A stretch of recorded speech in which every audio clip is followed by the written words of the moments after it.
Hello and welcome to the Roughneck Minute, a Movies by Minute podcast where we go over the movies Starship Troopers 1 minute at a time. I'm one of your hosts, Matthew. And I'm your other host, Johan. And we're at minute 74. This minute begins with a herd of warriors and ends with our troopers walking past some roast arachnid. Feeling a little hungry?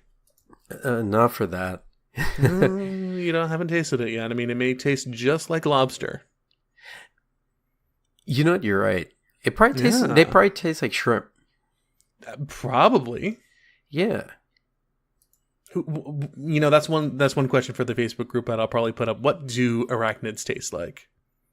I mean, there's probably people that have tasted it. Because it's a delicacy in certain countries where you have like roast scorpion or roast spider, etc. But I wonder what they taste like. Yeah, I don't know.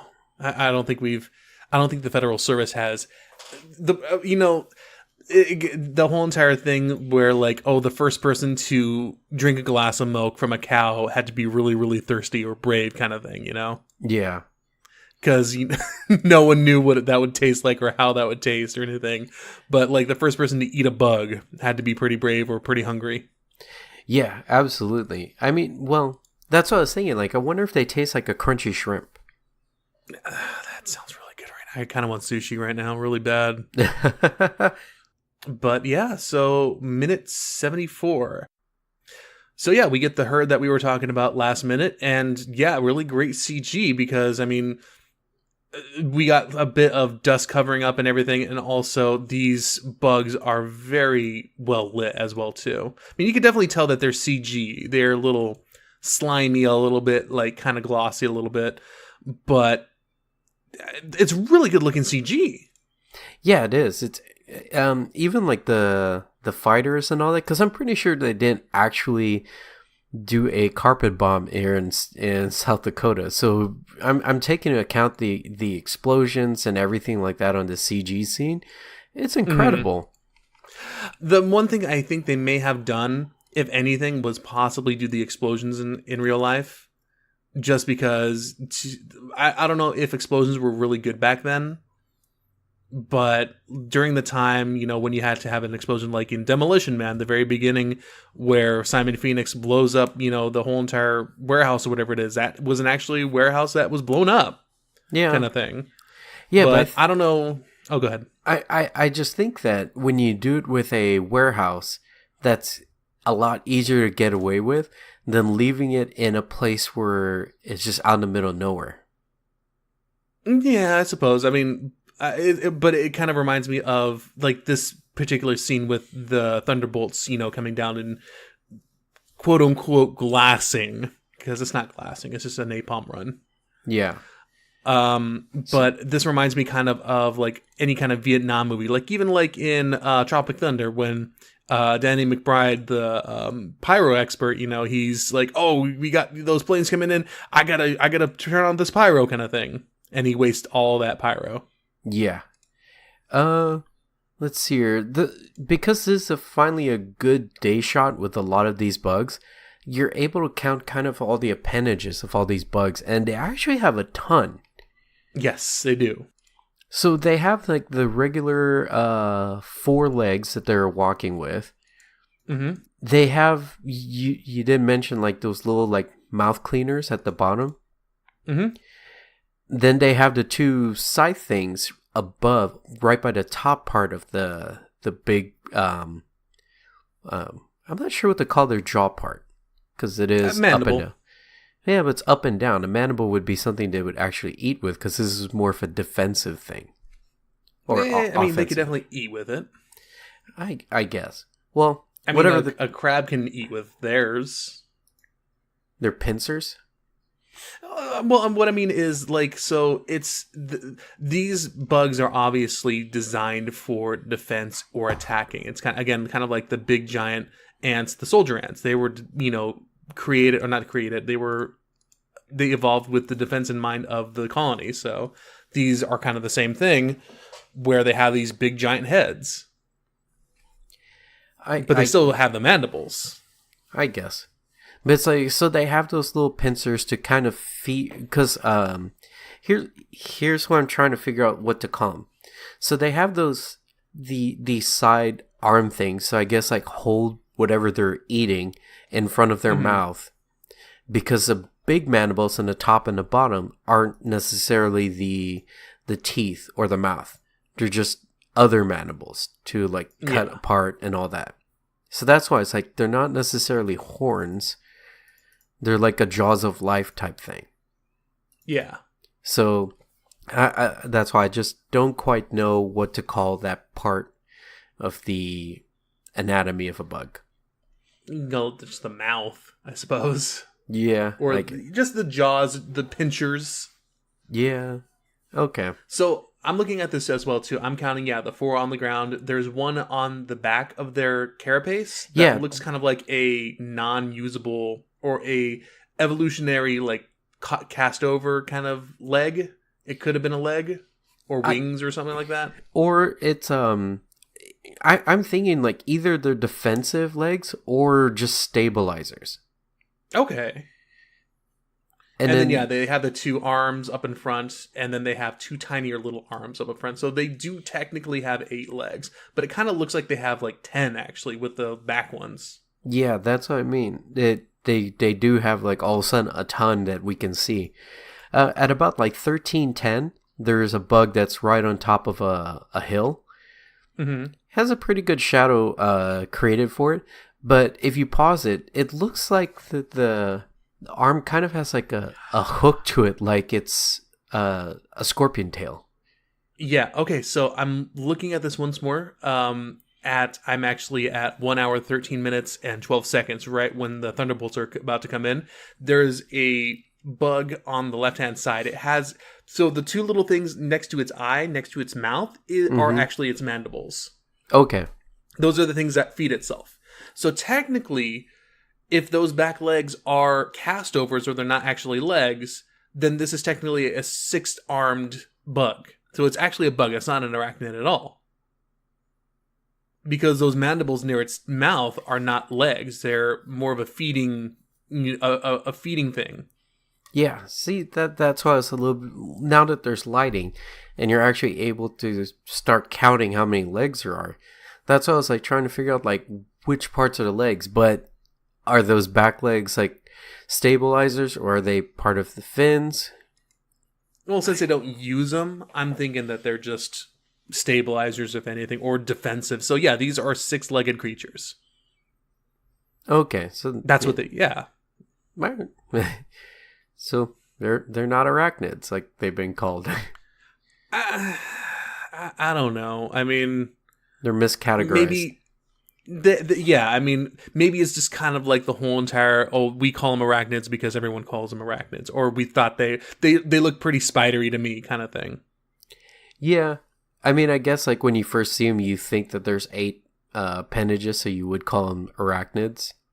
Mm-hmm. So maybe it's just what they were called before when they first got seen.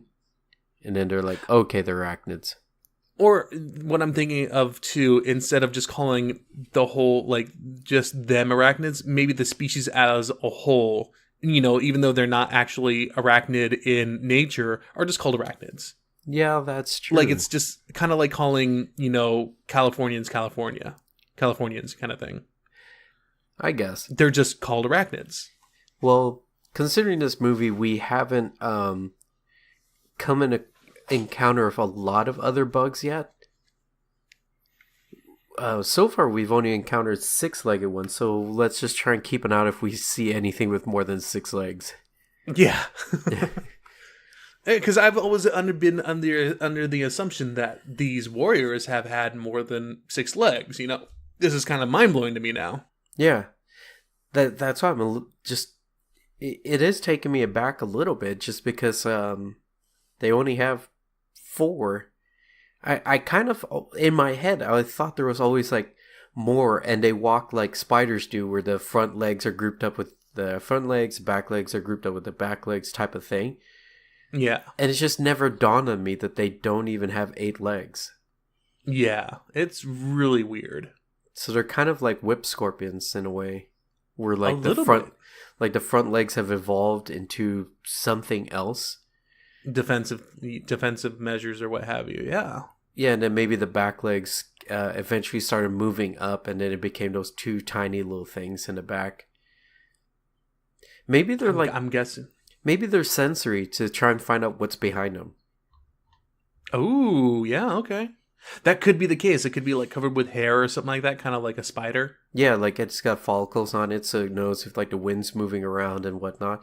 Because it definitely doesn't have the best. It has no neck. And if you're going through caverns and whatnot, you wouldn't know what's behind you, and maybe they start using that thing to trust what's behind them.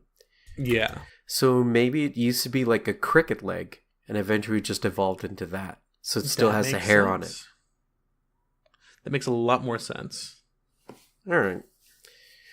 So we're 13-15, and we get to see the Thunderbolts screaming overhead, and the bugs start to look up. Yes, so they're spatially aware. They actually do have vision, and they can see binocular. So their eyes are kind of weird a little bit too, because they're kind of they're out, kind of like a crab's. Like they're I want to say telescoping. No, yeah. That's not what it's. Would it be that telescoping eyes? I think that's what you call it. But like I said, I'm not really a bug expert. Well, maybe we should get one of those on. Yeah, maybe. But they basically have eyes like a crab, where it's the eyes. Would it be segmented eyes? No, segmented are like flies. That's right. Because right now I'm trying to think of the Muddy Mud Skipper song from Ren and Stimpy, and it's like who's got segment, but it's not segmented eyes. Stock eyes. That's what they are. Stock eyes. Yeah. Okay. What I'm thinking of are stock eyes. There are a few insects kind of like this that have the little stalks on them, and then they have an eye at the very end, but it's very, very small. Yeah, maybe it was like a way. Oh, you know what? It's kind of like eyes of a praying mantis. Okay. I mean, that would also like go in par with like the arms that they have. Yeah. And it maybe those feelers, like in the back, also let them know that the jets were coming in. Possibly, yeah. So, you know what these guys remind me of, though, so much, though? What's that? So, did you ever play Half-Life 2? I never finished Half-Life 2. Did you get to the part... Well, did you at least get to the part where there was sand and you had to stay off the sand? No, I didn't. Okay, so you missed one of the best creatures in the game, which pretty much are par and par for the warrior bugs, which are called antlions. Okay. And in the game, you have to stay off the sand. You have to, you use physics-based puzzles to put stuff in front of you so you don't get on the sand. But these guys, these antlions, are pretty much warrior bugs. I know what antlions are. I mean, they also have them in D&D. Well, it's kind of different. Let me actually send you a picture. Oh, hey, they do look like them. Yeah. So, I mean, those bugs, at a certain point, you get to, stop killing them, and you actually kill one of their antlion queens, and you take out their pheromone sacs, and you can actually use them as fodder. And it's really, really fun, because you just squeeze them, those pheromone sacs, and they go and rush and everything, so you can throw the pheromone sacs at enemies, and the antlions will go and attack them. Oh, all right.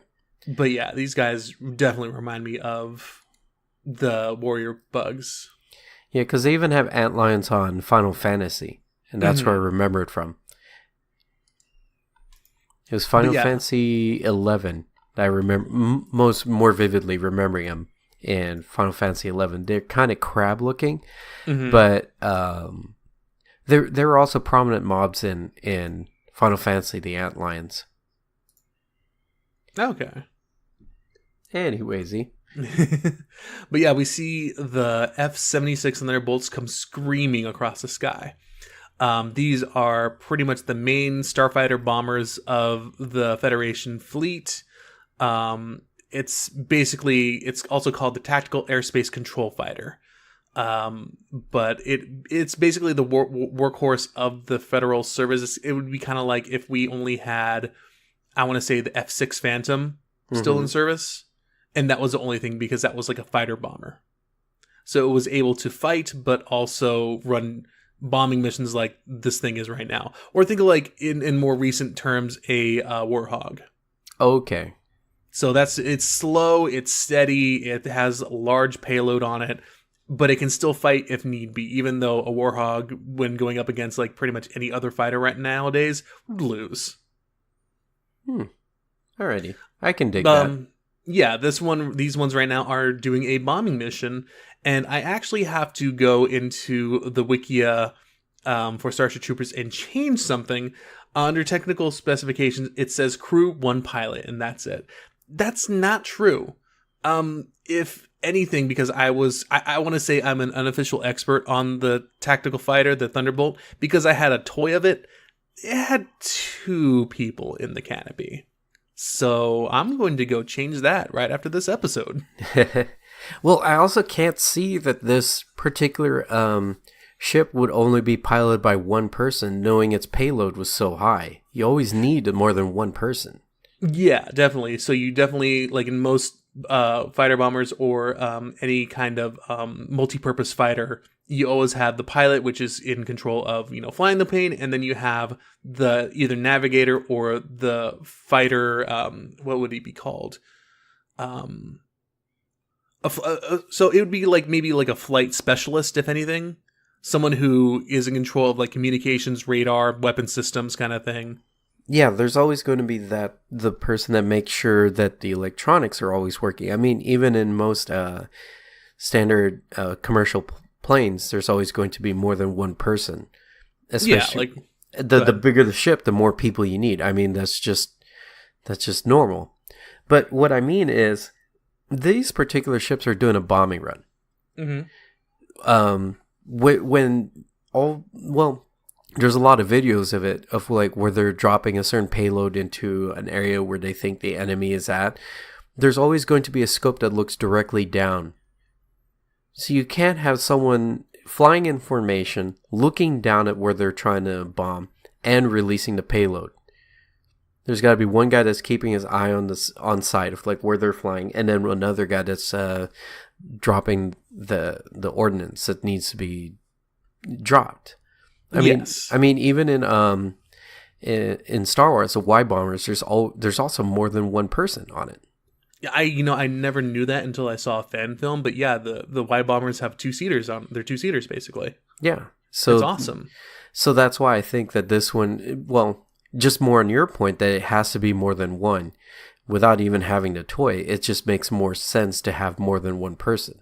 Yeah, one of the things that really kind of stand out to me too was the mission from Battlefield 3, which was not a recent game, but during in the single player mission, you take place of a flight specialist, and you're in the back of, I think, an F-18 or an F-16 fighter, and your whole entire thing is dropping ordnance on a Iranian military base. And you have like the tactical view and everything. You pull up your infrared, and you're just dropping laser-sighted bombs while the other person flies. Yeah. So yeah, I mean, definitely, this is these tactical fighters or these fighters, fighter bomber kind of things, multi-purpose fighters are. Oh gosh, I don't even know what I'm trying to say. But yeah, it would definitely be more than 1 pilot that's in there. It's definitely 2 people. Yeah. So I'm going to go change that after the podcast. Yep. Because whoever edited that is wrong. Yeah. It's just impossible that it would only be 1 person. Mm-hmm. Sorry, whoever put that up the first time, but I just can't agree with that. I mean, he's not Luke in the X-Wing, doing a trench run. Yeah, but he was a fighter. That was a fighter pilot where you're only delivering a payload in front of you. Mm-hmm. These are bombers. The payload just goes straight down. Yeah. So as we watch these bombers fly, they're actually dropping canisters, and again, these look like, at least a small part of it looks like a real life, effect. but the rest of it does look it's kind of computer generated. And because I don't think that the people in South Dakota or the National Service would allow them to drop this much explosions with this much ordnance, or even make this much explosion on their grounds, Yeah. There's actually a particular moment. I think it's a 1315 or 1316. The exact moment, I'm trying to find it right now. 1318. Okay. Okay. They do their run. You see the canisters fall, and this is one of the things that make me start to think: is this real? Like they could have CG'd the ships or something like that. But there's a canister that looks like it appears to have bounced off the ground. Mm-hmm. Unless it's someone that knew exactly what they were doing, that they're like, this is a possibility. So he added it in. But it looks like there's a canister that bounced off the ground. Yes, so there's multiple canisters that bounce off the ground. These look kind of so I'm not sure exactly what kind of weapons these are. It's never really told, but it looks like a combination of a fuel air bomb and napalm. If you guys don't know what a fuel air bomb, definitely go read World War Z, because that's one of the best books out there right now. And also it does say what a fuel air bomb does. Basically, it takes the air that's inside the effective area, sucks it all out, and uses it to burn. So everything that is in that area burns, basically. And when we see the bug being, pretty much scorched to death inside this huge, fireball, that's kind of like what happens, including napalm as well, too. But yeah, so these bombs, they kind of remind me of another thing in World War II, where they had these dam buster bombs in World War II when they were trying to destroy some of the infrastructure of Nazi Germany, where they would have bombers fly low above a reservoir, drop their ordnance, and the bomb would bounce off the water to hit a dam to destroy it, basically. Okay. Or these could be this kind of it looks kind of more like a combination of a cluster napalm fuel air bomb. Okay. I remember the explanation of the fuel air bomb in World War Z, and the thing that made me that stuck in my mind of exactly how it works was saying, since the zombies don't die because they're being burned up, is you would see a zombie with its lungs pulled out of its body. Yeah. Which kind of made the example of how much of a vacuum it creates. Yeah. Which is kind of cool imagery. It really would be, too. I love, because, especially if you ever listen to I don't know if you have, but the audiobook version, Todd Wainio is played by Mark Hamill. Yeah. And him saying, have you ever seen what happens to the effects of a fuel air bomb? Well, the brass up top won't tell you. But if you ever see a Z or a Z with, its lungs hanging out and windbag and everything, tell him to say hi to me, because I always like to see a veteran of Yonkers. And just his delivery of that was so good. Yeah. Is it his windbag or his bagpipes hanging out? Bagpipes, I'm sorry, bagpipes. That was the part that was awesome. That was a great term. Using his bagpipes and to the imagery of the lungs hanging out. That was just really cool. It's pretty gross. But one thing I do have a problem with this scene, though, is that the tactical fighters are flying super low. Yeah. This is pretty dangerous, just because you see maybe a couple of the fuel air canisters just bouncing, as Johan did say. Yeah, they are definitely bouncing. But there's a few of them that are maybe 10 feet, maybe 5 feet below one of the fighters as it's skimming along, because these things are still going a little under the speed of the fighters themselves. Yeah. The thing that I thought why it would be so low, because right now, I just kind of saw the canister. I never thought about the whole bombing run where the canisters can pop up. But I thought with the explosion, it would kind of mess with the flight pattern. You know what? You're completely right as well, too, just because heat does make air rise. And if these are indeed fuel air bombs, they'd be sucking the air in as well, too. Yeah. So you're either getting a push or a pull. Yeah, or an intense amount of turbulence. And at these speeds, it would just be incredibly dangerous. Definitely. So this is definitely just for show. Like, I mean, there are like low flying bombers and stuff that would do stuff like this, but whenever like they get close to an explosion or something like that, they never really do. Just because, yeah, it would have to, like one thing that kind of sticks out to me as well too is the Tsar bomb from Russia. When they dropped that from a plane, and as soon as that thing dropped, even though it had a parachute on it, the plane that dropped it was, I think, like, oh, gosh, I want to say like 50, 60,000 feet up. And it had to haul ass to get out of the zone because otherwise it was going to get destroyed. Even though, it was going to take 3 minutes for it to get out, it still had to haul because it was going to be dropping the largest nuclear device ever. Yeah, that is true. But it's like a lot of the other stuff as well too with nuclear bombs. They always have to like haul to get out of the way just because they don't want to get caught in that. Yeah. Well, the only thing I can think of why they had to fly low is just to get the shot of good detail on the bugs with the TAC fighter. Definitely, this is definitely movie magic. Yeah. I mean, it looks awesome. I'm like feeling myself. I'm looking at this and I'm like, yeah, kill those bugs. This would be a great propaganda video, honestly. So it's kind of like the good screen cap of here's how we can win. Oh yeah, definitely. If someone had a camera on the ground that could withstand the bombing and everything and the bugs, this would make for great FedNet. Yes, absolutely. Plus seeing the bugs panic, which is actually really cool to see, like how the bugs are panicking. Mm-hmm. This is just a really good shot. Yeah. And then after all the destruction, all the bugs pretty much get burned up. I love that little, that little scene of the bug just getting not decimated. He's getting like dissolved by the fire. We get another, kind of little music of the Roughnecks, as I'll call it, and they start coming out of the mist or the smoke itself, and they survey the damage that the TAC fighters have done. Yeah. Well, real quick, because this scene doesn't have a whole lot of script to it. Mm-hmm. The description of what is happening in this carnage, I really liked in the script, but I understand why they couldn't do it. Because it would be an intense amount of special effects. Because since they already cut out the Marauders because of how much that was going to take, I can see why they removed this.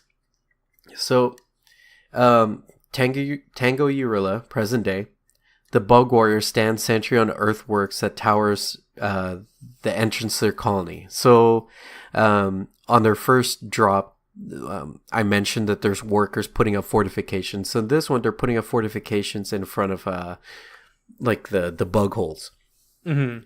So the workers enter bearing like food stuff from they're basically carrying food into their colony. Okay. But it's an exotic jungle planet. So then it could be not Terrascova. Yeah, it'd be Terrascova, I think. Well, it's still Tango Urilla. Okay. But so they hear a distant sound is sounded. So it's those fighters. The warrior looks up, curious of what's going on. Suddenly, a formation of TAC fighters scream down from high orbit, and white-hot nuclear firestorm burns and consumes the landscape. So, like you said, there should have been more distance, and yes, it came from a high-orbit strike. Yes. Which would have been really cool. Definitely it would have been. Like, you just see this this formation of TAC fighters, and then all of a sudden this ordnance just comes down and is just white-hot. Just flash, just destroys everything. So the bugs scream, twist, and kick in the wall of flame, like they do in this one. Mm-hmm. The heat melts the dirt into dark glass. There we go. And then ash turns the sky red, and then out of the smoke come Rashik and his Roughnecks. Would have been freaking awesome. Yeah. And again, talking about the tactical nuclear bombs as well too. They're non-radioactive. They're a fuel, not a fuel air bomb. They're what did I call them back in the day? I don't remember exactly what it was, but they're non-nuclear at Okay. all. Like they're using a different kind of fusion to just to make that kind of explosion. Okay. I see what you're saying. But that just that would have been so cool. It would have been. It would have So been amazing. yeah. So like they're just like walking onto this dark glass and like the glass like kind of cracks underneath their feet. Would have just been so cool. Yeah. Man, I really wish they could have done something like that. Now, I have a question. Okay. So, at 1 hour, 13 minutes, and 45 seconds, we see the Roughnecks at the very bottom looking at the carnage of South Dakota. Okay. But actually, it's Tango Urilla. Yeah. So, we're looking at the whole entire valley of dirt, burned bugs, and everything. Now, do you think that these craters were made by the explosions, or were they like that to begin with? I think based on what was happening with the bombing, I think these craters were there to begin with. Okay. Because I wasn't sure at But a certain point. okay, but which craters are you talking about? So you'll see at the very, very top, like there, I'm sorry, not the very top, but like towards the very top, I want to say like 1/3 of the way down. There's kind of like a little plateau, and that's just, it's full of like burnt dirt. And then you have like the kind of cliff face fall off, and then you have the rest of the little valley that has all the bugs in it.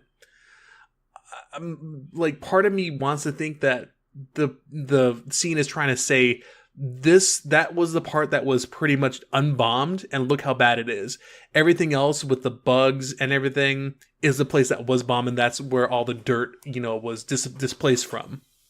Well, no, I think that was already there to begin with, because you see the path where the bugs are, where it looks like they've been walking. It's obviously a little bit lighter, like kind of bleached. Mm-hmm. On the other sides, it seems a little bit darker. If you just kind of think about it with the way, well, are we talking Tango Urilla or real life? I'm asking, just because the movie itself, because I had two different ideas about this, and I just wanted to get your opinion. Okay, because real life, obviously, this is where the water started cutting through the sand and started creating. Yeah. And I think those craters are really just where water pools up before it starts to spin and move in a different direction. Tango Urilla, there's a couple parts of it that I think were craters created by the impact. But the other parts of it, it's already there. So right above, kind of to right by the plateau, there's that drop. On the left-hand side where it's curving, I think that part was natural. But the right bottom part where it looks like it's more damage is an actual bombing run. Okay. I'm with you on this. I wasn't too sure myself, and I just wanted your opinion on it. But yeah, it definitely does look like this was just there already, and it just got scorched. Yeah. So the reason why I think that the right part is just where an impact from one of the ordnance landed is because if you were dropping a bomb, it'd be great to get it at that point, because then you keep the flames centered in a certain area. You know what I mean? It doesn't escape outside, so it stays concentrated. More heat, more destruction. It would be the perfect place to start dropping ordnance. So yeah. They drop it within this canyon because they're going to get the biggest damage versus dropping on a plain field with nothing to burn up. It's better off to keep it that way. That makes a lot more sense. Thank you. All right. So we get a little bit of a change once again. We see Raschek. He's looking over the destruction again. He says, "All right." He doesn't say, "I love the smell of burnt bug in the morning," like Sergeant Kilgore, unfortunately, which would have been kind of fun. Arachnids don't surf, kind of thing. But he says, "All right, spread out. You find a bug hole, nuke it." Yeah, and in the script, they say secure it, gas it, and close it. That makes sense. Yeah. I mean, that's that's what you would want to do, and I think that's what they did in the book as well too. They would gas them usually, which would kind of the people would jab or kind of joke around themselves that say they were pretty much exterminators or like raid teams or something. Yeah, well, I mean, to gas it and secure it or close it would make a lot of sense, because then the gas would have to naturally find a way out, but also it would prevent any bugs from coming back to that particular point in the surface. Yeah. So they have no bugs coming behind them as they move along. Exactly. But he doesn't say that. He says nuke it. So we're just going to nuke everything because... Did you say nuke it? Nuke it. Nuke it? Like whipped chocolate cream? Yes. Yes. Yeah. They'd like walk over there and eat a Three Musketeer bar. Oh gosh, but yeah, the Roughnecks do spread out, and we get our last scene right here, which we have a couple of troopers walking past a burnt husk of carapace. Yeah, they look really cool. Oh, they do. I mean, again, it kind of looks like the burnt plastic again, like I said in the last couple minutes with Corvette a little bit, but it's still smoking. It's crispy. Oh man.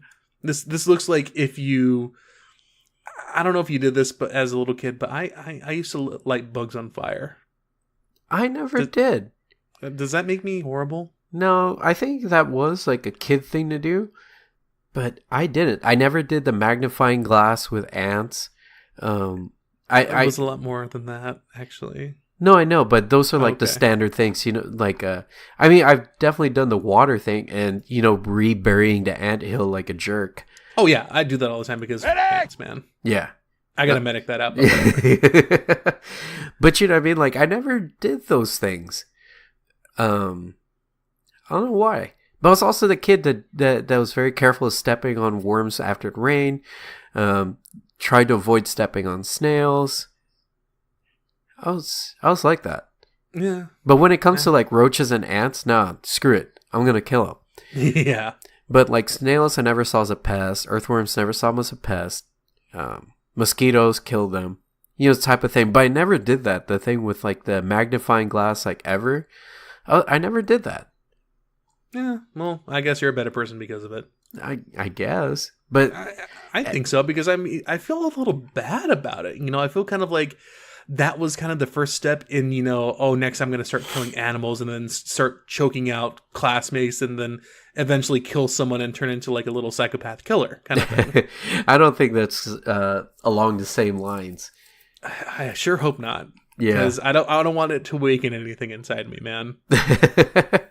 Well, I don't know. But also at a young age, I was throwing a ball up in the air to my brother, and I accidentally struck a bird and it died. Right in front of me. So you Randy Johnson did. Yeah, and but it kind of traumatized me, like that happening, like something like that dying in front of me. So I think that's kind of why it kind of staved away from me from doing any of those things to any animal or insect that kind of didn't deserve that sort of treatment. Mm-hmm. But I just never did that to ants in general. Yeah, guys, if you don't know who Randy Johnson is or what he did, look up Randy Johnson bird. This dude straight up throws a 95 mile per hour pitch and strikes a bird on the way. And I remember reading somewhere that if someone wanted to die a certain way, they'd choose this because... I mean, what kind of luck or what kind of unluck would this bird have to get hit by a pitch from a baseball going 95 miles per hour and it just explodes? Again, it's a really kind of disturbing thing if you're like friendly with animals or you really like animals, but just to see this, bird explode and Randy Johnson feeling really bad about it, of course, but it's an amazing feat that he did this. Yeah. I mean, it was one of those things that showed up on the highlights, like ESPN highlights for like years, and still does. Yeah, it's nuts. Like, I don't know. I can't. I don't know.